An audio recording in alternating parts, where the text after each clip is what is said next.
everybody. Welcome. Today's just not a great day. It's a fabulous day.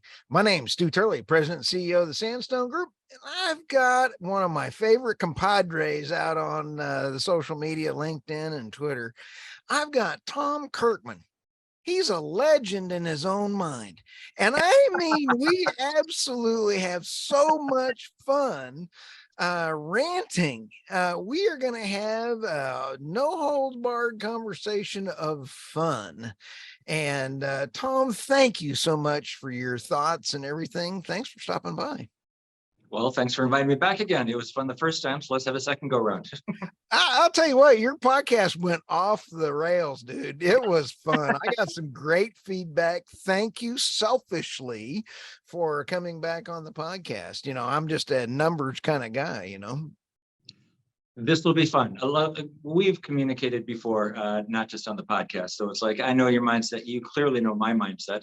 So it's like, let's have at it. I'll follow your lead.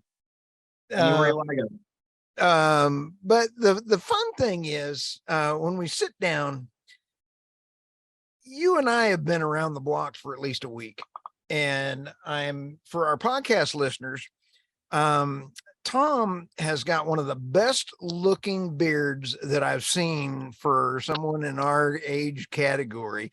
I've got the fuzzy beard, kind of a close thing there. I'm jealous. Don't ever fall asleep, Tom, because that beard is going to be gone and I'm going to have it glued to my face. It's a pretty cool looking beard. All you got to do is just stop cutting it. That's it. It's real simple. Oh, well, tell that to my wife. I don't think that'll work.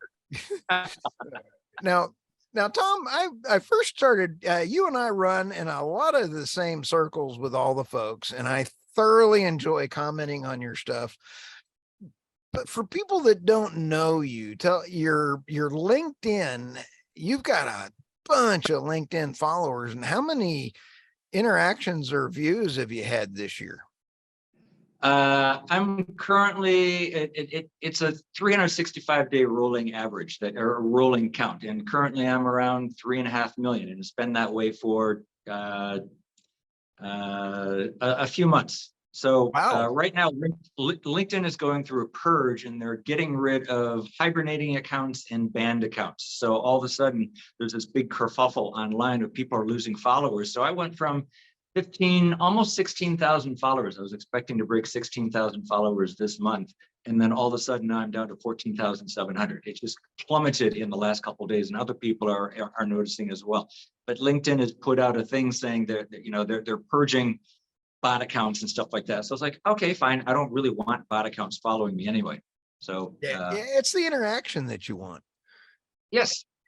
And so I'm okay. Get rid of the bots, you know. Now, my piddly little account, I only lost like 200. So it's kind of like, I think it was some of the women that were trying to keep dating me. And I'm wondering where all these women are coming from. I don't know. They're bots catfishing. It's like they're pretending to be something that they're not. And it's like, I get those every day.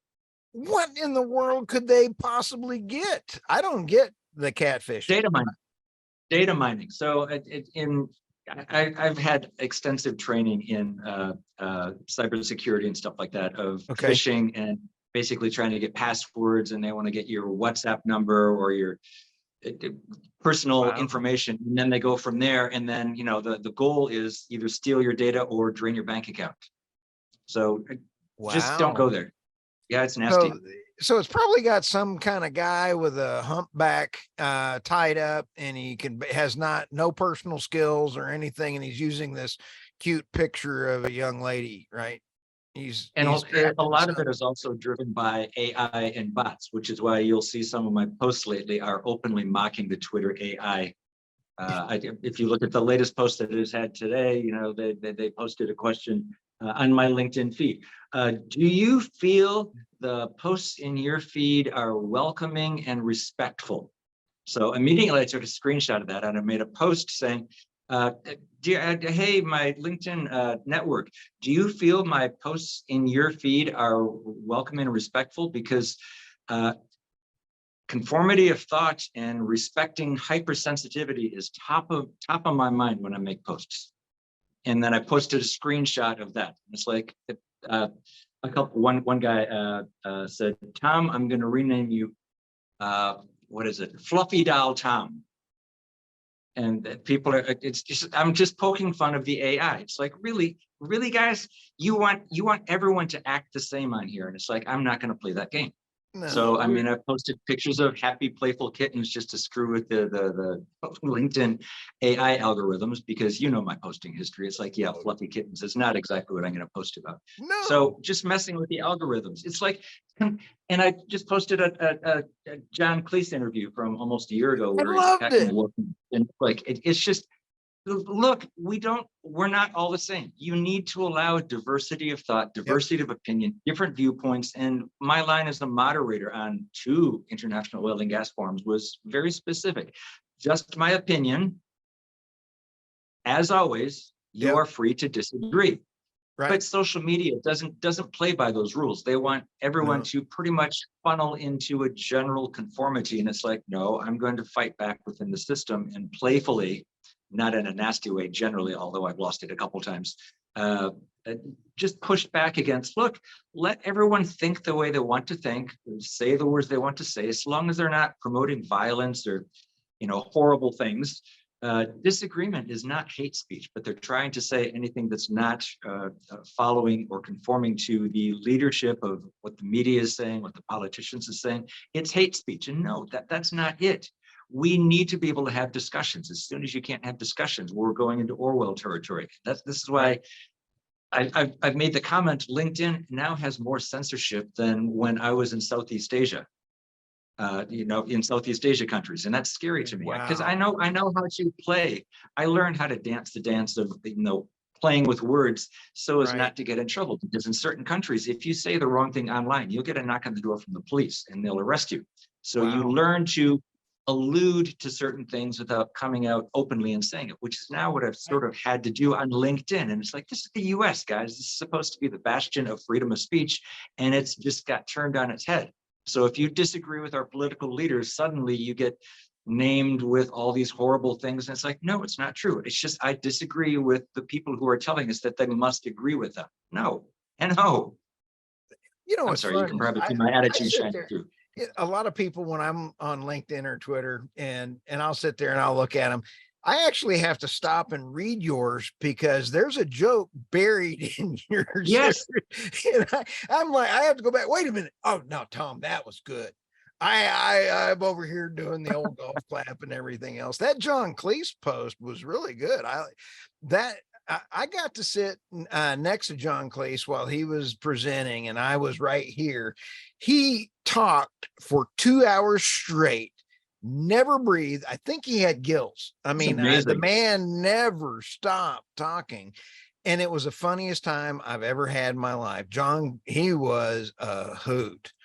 But I feel like our society sometimes is like how he described it in that video. And that is the twit walk, or it just doesn't make any sense. Monty Python was funny. I love Monty Python. Monty Python's not well accepted by a lot of folks. I don't know why. It's just hilarious stuff, and it's like these guys are just way ahead of their time. And it's still, I mean, they're trying to censor the life of Brian in that scene where the guy says, "I want to have babies. I want to change my name to whatever woman's name." And now they're trying to censor that, and John Cleese just sort of blew a gasket. And that's sort of what I was thinking about. It's like they were making fun of this decades ago, and now it's become real life. It's know what I like? I love the English, because when they were dressing up in dresses, they were just poking fun at it. And it was just, and who cares? Or, Benny Hill or anything else. That's just the way it was. Who cares?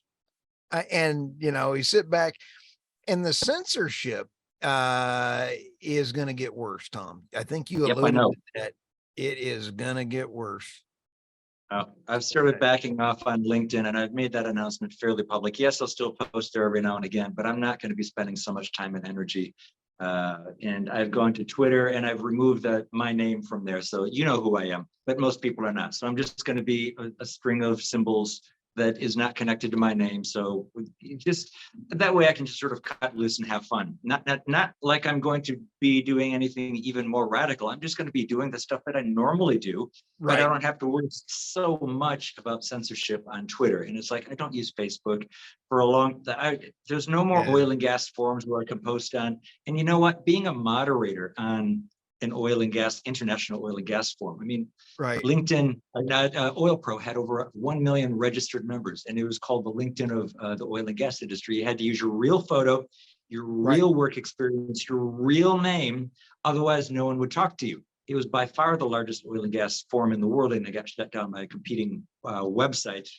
I'm not going to say which one, but it was removed from the internet. Literally, the server was disconnected. A group of us moderators afterwards tried to get it reconnected up, and we were told by the company's lawyers, you can't do that. We've got a court order. There's no resurrecting this. So It's been literally erased from the internet. You can find snippets of Oil Pro still on the Wayback Machine, but you can't actually read the stuff. It's just amazing. So when I was a volunteer moderator there, and I was the first volunteer moderator there, I know what should and should not be censored. I am exceedingly aware of that. So when LinkedIn censored me and then censored me again, I'm like, guys, really? So that's what made me decide, it's like, okay, I'm not going to play this game anymore. I'll still use LinkedIn for, normal, ordinary, run-of-the-mill stuff. And I'm not going to get too heavy. And for my usual stuff, I'm just going to go over to Twitter. I'm sorry, that's it. You had some things that were going on the other week when you were talking about some. Oh Lord, I just had a senior moment. Sorry about that, Tom. When you were sitting there last week, you were talking about some of the censoring that you had last week, and you were coming back around. You were saying that. Can you tell us what got censored last week? Because I loved your trail of going. LinkedIn sponsors, bad dog. I love the way you said that. I went back and I actually deleted most of those posts because I was blindsided. It's like, I didn't even see this coming. I said, pride is demonic. That's what I got censored for. You got censored for what? Pride is demonic.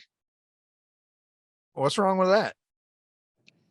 Because I posted a picture that the CIA, the official CIA Twitter account posted, and it said CIA PRIDE.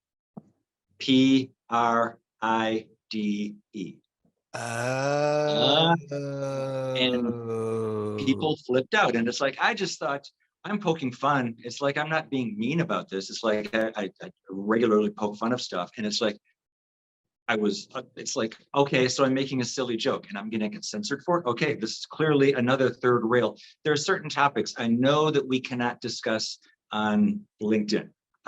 You already know what topics those are. There's no point in bringing them up here because it's just going to get them upset.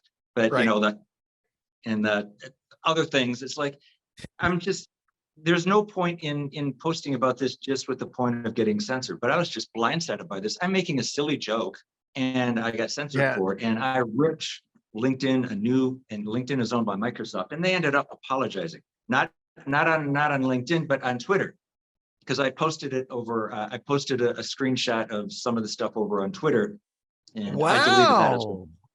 Wow! Microsoft apologized on Twitter in a roundabout way for their censorship on LinkedIn, and that just made me laugh. But I decided, you know what? Let me just erase this whole trail. So I went back and I cleaned up most of this stuff, just because 5 years from now, I don't want to get in trouble for, blowing a gasket. So, I did. I don't know if you read it or not, but I took my time out and laid out the reasons why I was so upset that I got censored for making a silly joke about this. It's like, look, guys, I was a moderator on international oil and gas forums. I installed Tor on other people's computers so they could avoid getting arrested by governments for saying words. We helped. I was part of the anonymous movement back in around 2008, where we helped Iranian kids bypass censorship so they could post videos on YouTube so they could see the horrible violence. You remember all that stuff? Yes. And now you are going to censor me for saying pride is demonic in a joking way? Really? Okay, I'm done. Yeah.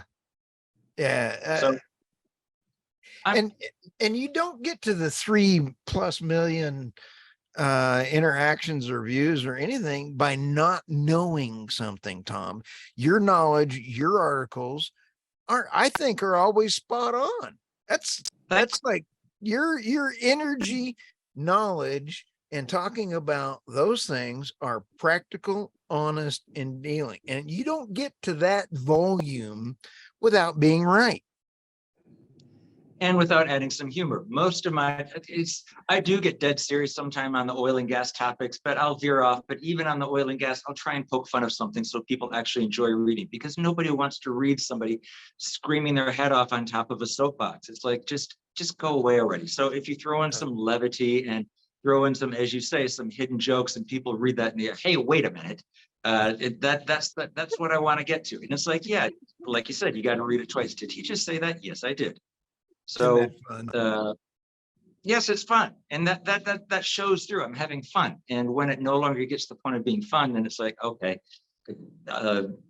I'll try Twitter. My frustration with Twitter, and I'll probably end up paying for a monthly account or something so I can post long form, because I like long form. I don't like Twitter short form. I like to be able to take the time and just type. It's rare on LinkedIn that my posts get too long, and it's like, okay. I'm ranting too much, but I think it's 15,000 characters on Twitter, and you have to have a monthly account. I'm probably going to try that. Do you use Grammarly? No. See, you're smarter than I am. I would be dead meat without Grammarly.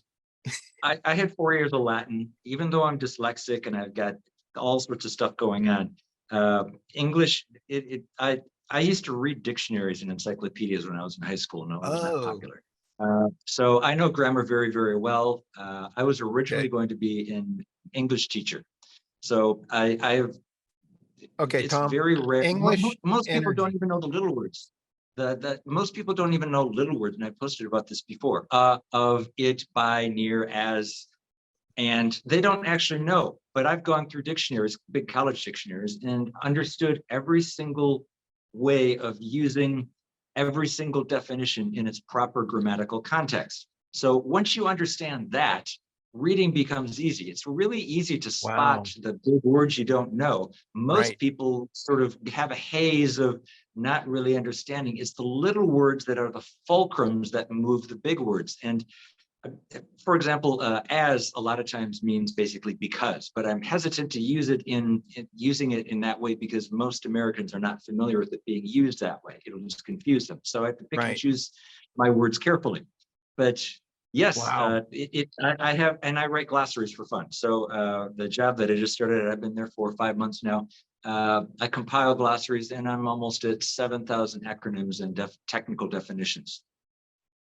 And I do this I do this. I don't write it. I copy and paste from where I find it. But this is just something I do. In the beginning, I keep that Excel spreadsheet open, and it's every single acronym. Acronyms are the worst. Words I can look up. Technical words specific to a specific industry, it's a little bit harder to find. But acronyms are the worst. So I normally do it for acronyms for that company because you can't find them anywhere.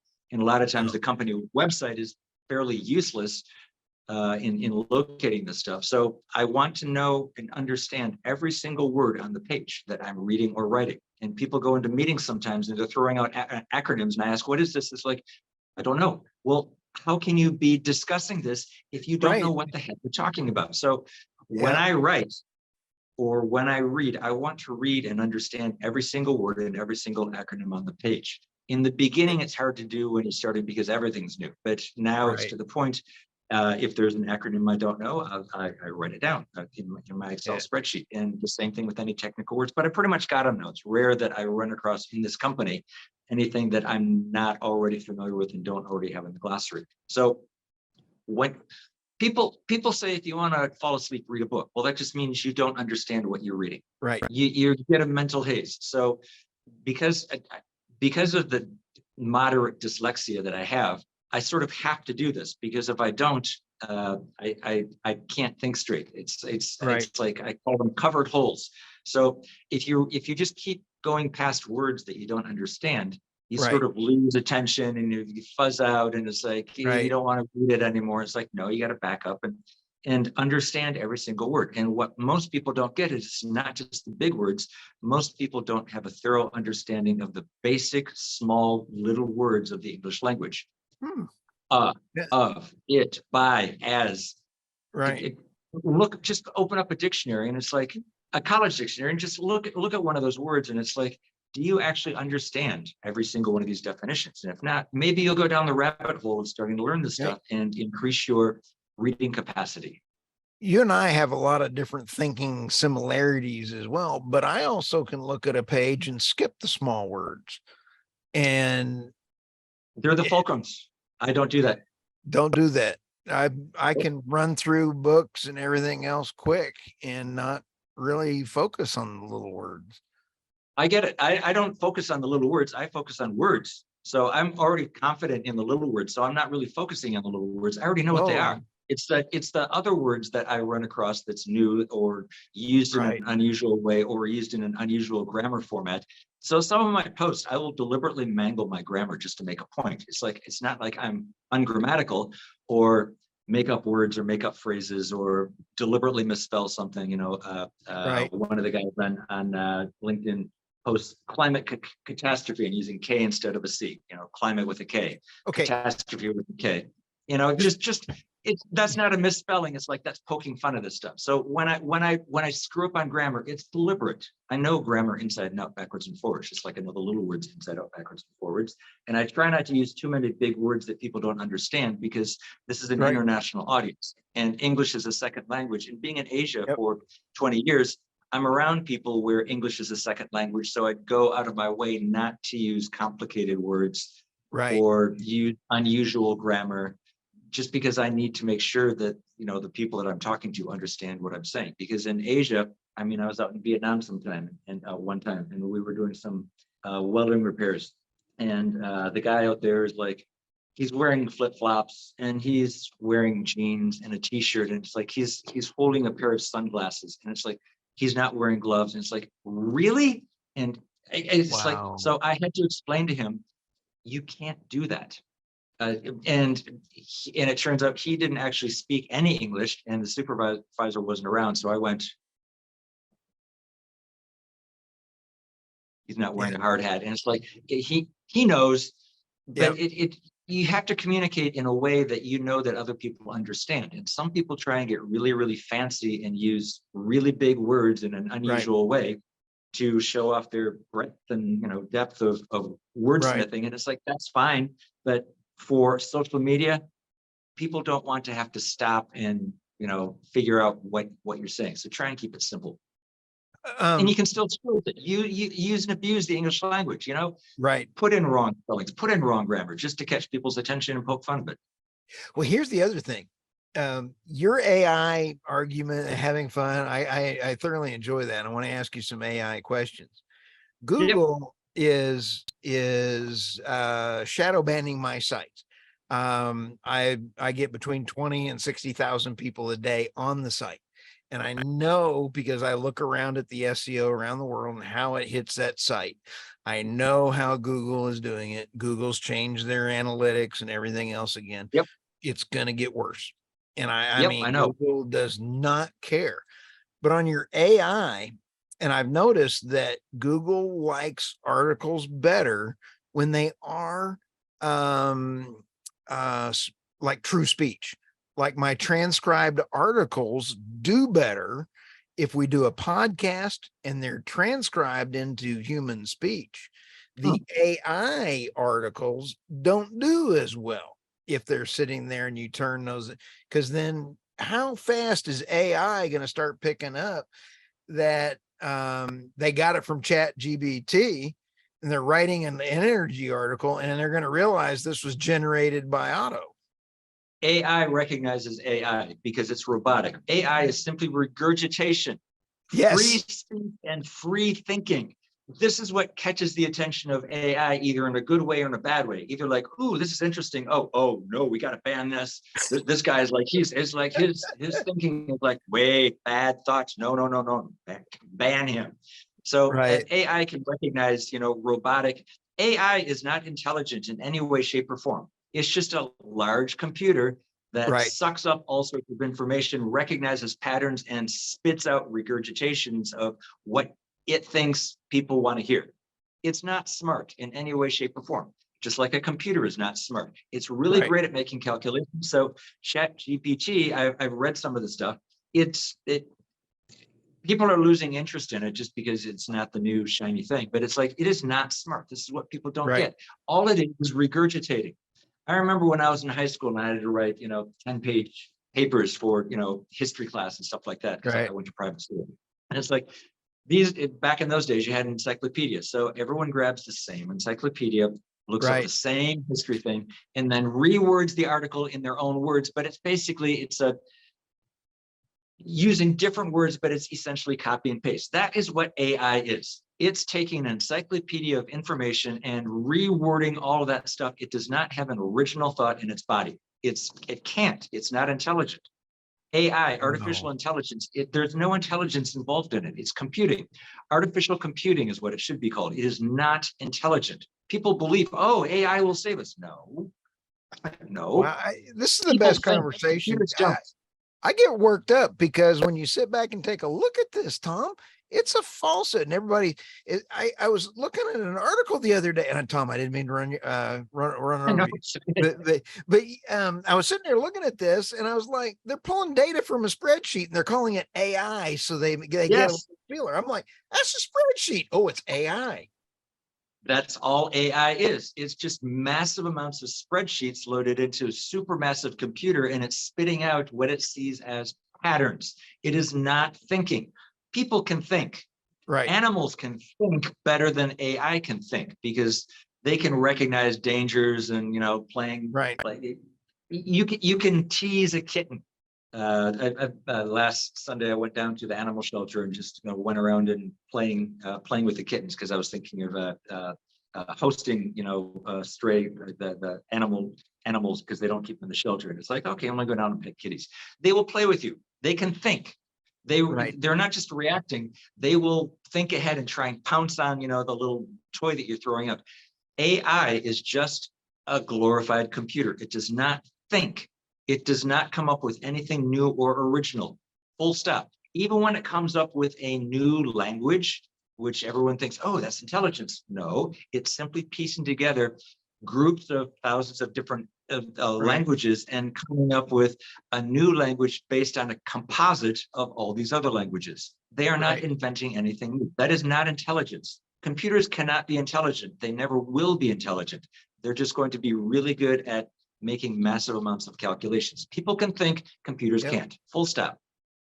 With your security background and AI, I'm worried not about exactly. For fun, I used to 20 years ago, 15 years ago, I used to fix up people's virus infested computers, neighbors and stuff, just for fun, because I knew how to do it. So I know what not to do on the internet. It's like you don't click on certain suspicious links and all this other stuff. And if something does happen, I can get myself out of it. But do you think the grid I've seen is wide open? And when we sit back and sit here and take a look at energy in the U.S., we saw that China was trying to take us out. Take us out in 5 minutes. All it would take actually would be an EMP, electromagnetic pulse. A bomb exploded, a couple miles above the continental U.S. and it'll cause havoc. And this has been talked about since I think the 1970s in the federal government, and everyone's just sort of ignored it. But the electrical grid in the U.S. is exceedingly weak. The security protocols in them, and this is a topic I know quite a bit about, actually. It's fairly easy to bypass. Now, if you remember, maybe half a year ago, there's some people that were going around and shooting shotguns at the substations. That's a penetration test. They're waiting to see what's going to happen. They didn't steal anything. They just wanted to see what's going to happen. So it's a penetration test. Yeah. Yes. So what's going to happen? So the internet protocols guarding our electrical infrastructure are massively weak, similar to the way that the protocols for oil and gas on offshore platforms are massively weak. I know this because when I used to go out to oil and gas platforms, I'd stick in my thumb drive because I'm trying to transfer, the daily work orders and stuff in there, and it would infect my thumb drive. So that means the whole platform, everything on the platform is infected. And it's like, yeah, you guys don't know computer security. So if somebody really wants to hack into, just like when the US and Israel hacked into the Iranian, remember the rods, I can't remember the name of it, nuclear, it's the same thing. They could do the same thing here, but they're probably more concerned about getting it traced back to them in the US dropping a bomb on their heads. But it's not that difficult to penetrate the security for either oil and gas or electricity. Nuclear is probably more secure, but the electrical grid infrastructure is woefully inadequate as far as security, in my opinion. There's lots of people that will disagree. Oh, we've hardened it. Yeah, well, no, yeah, I can see by the look on your face. It's like, yeah, I don't believe it either. It's like the Colonial Pipeline, 2 years ago, and boy, it caused a whole nightmare. And the ENB so imagine thing, 10 of those happening at the same time. Imagine 10 of those happening at the same time. Yeah. I interviewed a energy grid person not too long ago. I'll think of her name here in just a minute. But there's such a supply shortage, Tom, about the transformers, 2 to 3 years. Thank you. Yes, it would take years to bring those back. Let's say we take out an EMP takes out several thousand miles of transformers. Years. Well, an EMP, the studies that date back to the 70s and 80s state that if an EMP actually exploded over the middle of the US and took out most of the US, within 3 months, 90% of the US population would be dead, because most people don't know how to live in big cities without access to food and water. There'd be riots and all this other stuff. 90%. Think about that. Not a bomb on a city, an EMP bomb over the middle of the US. It can be done. The problem would be, how do you get that bomb, past the security protocols? But then again, I think about that Chinese balloon that just sort of slowly drifted across the US. Do you think that balloon? Do you think that balloon was like them shooting into the substations to see what they're gathering? Yes. And the thing is, it went through for days without anyone even saying anything. And Biden was aware of it, and he let it drift off the coast before he shot it down. So I don't want to say too many bad things about Biden and China and compromised and Manchurian candidate and other things, but Manchurian candidate, it's like, this guy is so compromised, it's not funny. So this balloon was not a good thing. So yes, just like people taking a shotgun and shooting out electrical substations to see what would happen, here's China taking this balloon across the continental United States in a very slow course, and they would linger over, military sites and all this other stuff. It would move directions around. It would move. Yes, I know. It was controllable. China said it's not controllable, but that's bullshit. Excuse my language. No, they were controlling. And I saw Fox News last night on Brett Baird. I didn't watch it. My dad was watching it, and I was like, "Dad, can I have the remote?" And I don't like Fox. And I was trying to personal opinion, but I was sitting there, and I was wanting to put on the Flintstones or something that I could really enjoy, as opposed to politics or news. And so I was sitting there, and they said that, the Chinese balloon, President Biden said that there was no communication back from the thing. And I'm like, no. I mean, that's hogwash. Why would they be circling around military sites if they're not going to transfer that information back in real time? Yes. The technology's there. It's like, now, I believe anything the White House says right now. If they deny, it's true. I mean, but this goes back decades. I mean, the French, I can't remember the guy. It's like, wait until there is official denial from the government, then it's true. So there's the official denial, so it's true. So just like the cocaine, which, the case got closed because they just can't figure out where it came from. Man, if you and I went into DC, they'd sit there and go, they'd have us for sneezing. I mean, it would be, oh, your mask wasn't on, or I mean, by telling us, by not telling us who it was, they're telling us who it was. I mean, it's so obvious. They've closed the case already. So just another dig there. But so what if the 2024 election is such a big target, and I'm going to spin us around on this one. Everybody's targeting 2030 for the green energy and everything. It won't happen. Won't happen. Yeah, and I'm over here kind of going, look, we can't even pay for what we got now. How are we going to get here with no electric vehicles? I mean, with no internal combustion, and then they're going to force all this. There's not enough copper. There's not enough nothing. I mean, it's not going to happen. It's physically impossible. And the EU only has around 20%, 10 to 20% of the money they have to meet their current climate goals for 2030. They don't have the funding. It is simply not going to happen. It's not going to happen. We don't have the minerals. China is laughing about this. They're laughing as the Western world is stopping using oil and gas and coal and nuclear. Right. And replacing reliable high density energy with unreliable, very low density energy, and buying these materials from China. They control around 80% of the materials that are needed to make this stuff. And somebody commented to me, because I made a comment, I went off, somebody in another thread said, sunshine is free. And I said, well, sunshine and breezes are free, but harnessing sunshine and wind to make solar power panels and wind turbines, that's definitely very, very expensive. Then you add in also battery backup for when the wind doesn't blow and the sun is on the other side of the world and it's night and when it's cloudy. And then also adding in having reliable baseload energy of either natural gas and coal or nuclear, and it becomes very expensive indeed. And they didn't like that.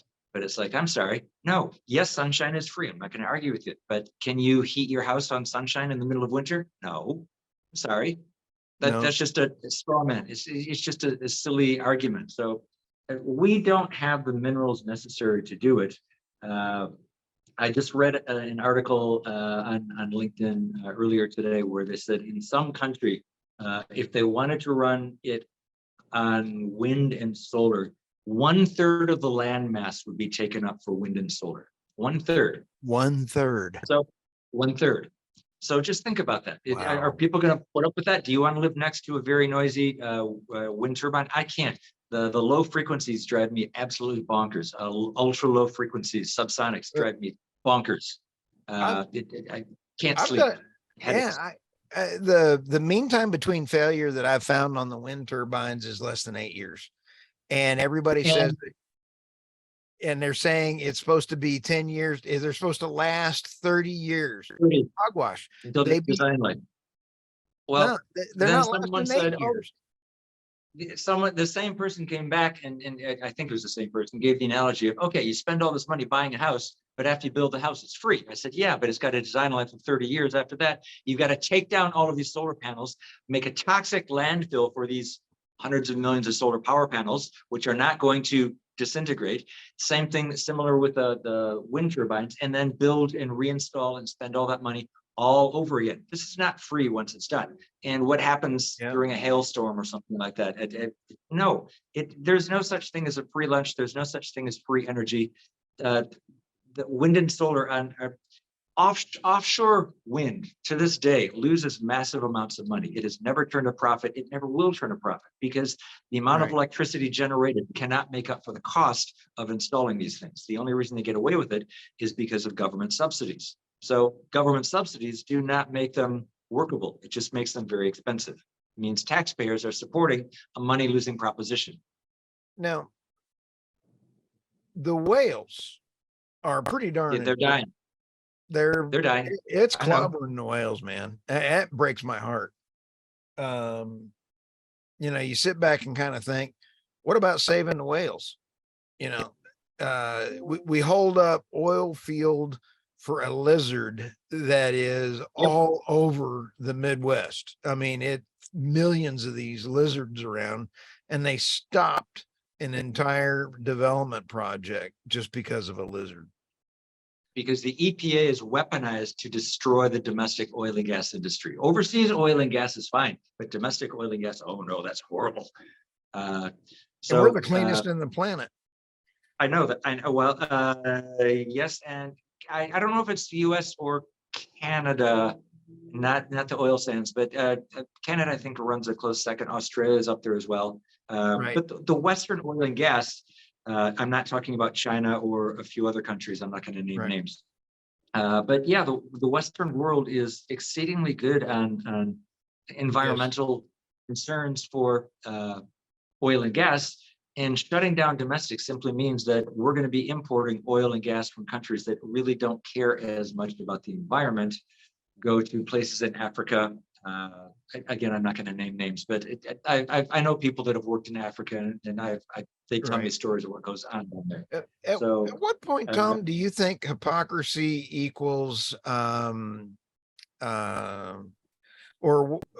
point in the next few years are we going to reach a point where people are finally going to have a waking up of saying that this is actually not good for us to have all renewable, but have a healthy plan forward? When do you think we're going to wake up?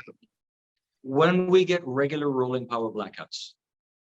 I started predicting these last summer, and I said, welcome to the summer of rolling power blackouts. And it didn't happen last summer. And then this summer I said, well, I was a year too early.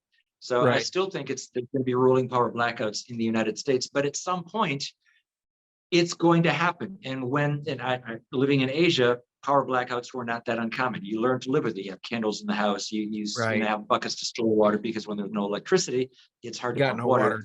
Right. So you got to flush the toilets. And so you get used to it.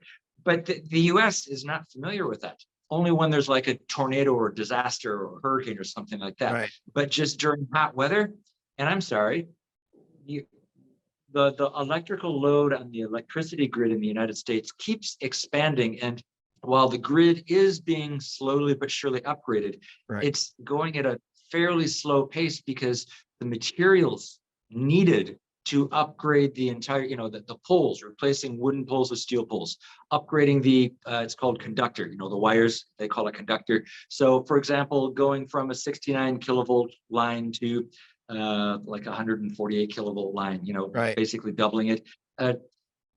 That's a lot of copper. And then the transformers, we're looking at 2 to 3 years, and that's going to be pushed out some more. And people say, oh, well, just build a factory in the United States that builds transformers. Yeah, that's going to take 10 years. And all the environmental restrictions for building a new factory to manufacture this stuff, they're going to find out this is not possible. So there's also something called electrical steel, which is really, really thin really, really thin metal that is used in the electrical equipment. All of that's manufactured overseas. None of it manufactured in the US, to my knowledge. So we've got supply chain problems globally. And since the Western world has gotten so complacent with just-in-time, which is horrible, by the way, I hate just-in-time. I've been bitten in the butt so many times on projects by this whole just-in-time. Sorry, we're going to have to add 6 months to the delivery time. It's like, and there's nothing you can do about it. Just in time is horrible. You need to keep this stuff stocked in warehouses. The problem is the government taxes stuff that gets stocked in warehouses for more than a year. It's like, you guys are penalizing forward thinking. So the US government, I don't want to get on a rant about the US government. You already know what I think about it. But it's like all these things that penalize good thinking and promote and reward bad thinking and bad policies, just like renewables. That's bad policies. It's not workable. It will never work, ever. Let me throw this squirrel at you. And so if the supply chain is breaking and you have the geopolitical stuff going on around the world, the geopolitical stuff is the fracturing, everybody's bringing their factories back home. Let's take the EU for an example. They have lost a significant chunk of their manufacturing capabilities because their plants can't run. And I was natural gas. Yeah, no natural gas. I wonder how that happened. And so I was on the phone with some folks, and they've got big contracts. Everybody's signing those long contracts, 20 years, 30-year contracts for LNG, natural gas. But if you take the loss of business that the Europe is having right now because of energy, it it seems like Europe is waking up a little faster because of the impact of their horrific bad practices. Is that a fair statement? Bad energy practices. Yes. That Europe is going to wake up sooner probably than the U.S. because the U.S. people mostly think, oh, we'll never have regular rolling blackouts in the power blackouts in the United States because we're number one in the world and blah blah blah blah blah. Well, guess what? It's coming. If we keep going we're shutting down natural gas plants prematurely. We're shutting down coal plants prematurely. New York State is shutting down, I think, 37 natural gas emergency stations because they're not going to meet the new environmental requirements. So that, in other words, when there's a crunch in electricity, they can fire up temporarily these natural gas power plants to temporarily generate electricity. They're going to be shutting down 37 of them in New York State, and they're not replacing them with anything except solar and wind. Do you think solar and wind is going to be able to replace natural gas power plants that can generate electricity 5 minutes, 5 minutes later when you flick the switch? No. No, and the sad part is New York is buying their LNG from Trinidad, Russia, and one other coming into the Boston port. They're not buying from Russia anymore. They've stopped. They were. But they are buying from Italy or Spain diesel, and that's coming from Russia and being refined in there. So they're still getting Russian diesel and refined products because Russia is now refining it around. But their LNG, I didn't know that they hadn't gotten any shipments on that. No, that stopped about a year ago, I think. And India has been specializing in taking Russian crude and making gasoline and diesel out of it and reselling it to Europe at a good profit, and calling it, it's not Russian product anymore because we refined it, but it's Russian crude. Yeah, the molecules. I don't blame them for doing it. I don't blame them at all. And California buys, they're an energy island. You know what I'm talking about. Oh yeah. They don't. So California, most of their oil comes from Central America around the Amazon area. It's just horrendously polluting. 75%, 72%, Tom. They buy 72% of the oil out of the Amazon, and that Amazon is mostly China companies. Yeah. So again, it makes no sense. Out of sight, out of mind. We're about out of time, Tom, but what do you see coming around the corner? Rolling power blackouts. We're heading into August. People, I just adore CNN saying, like the 4th of July week, we had the 3 hottest days ever in the history of the planet. It's like, no, no, we didn't. This happens every summer, and I poke fun of it. Arena Slav was saying something about she's going on vacation, and I said, well, welcome to millions of people dying from extreme climate heat, otherwise known as summer. It's like it's like this happens every year. So, but the thing is, what's happening now is the amount of electricity we're using is increasing while the amount of electricity generation that we're making from reliable resources from oil and gas and coal and nuclear are reducing. And in increasing dependency on intermittent wind and solar while reducing electricity from dependable sources makes no sense. That's bad energy policy right there. And people are not going to wake up in the US until they get hit hard in the head with multiple persistent rolling power blackouts. That's the only thing that's going to wake up the US. Europe will probably wake up sooner than the US because they're probably going to get hit harder because they don't have their Russian natural gas anymore. Regardless of the politics, they don't have the energy. The businesses have closed down. It's going to be a mess. The Western world is committing suicide energy suicide. They are replacing reliable, dependable, consistent, high density energy with unreliable, inconsistent, low density energy. And it's just, that's a recipe for disaster. It's only a matter of time. Oh, absolutely. So, well, we're going to put this down on the crayon here for the prediction. Rolling blackouts. Hey, we could have a movie on this, Tom. What do you think? Oh, I think it was already made. It was called The Omega Man with Charlton Heston. I saw that. I saw that.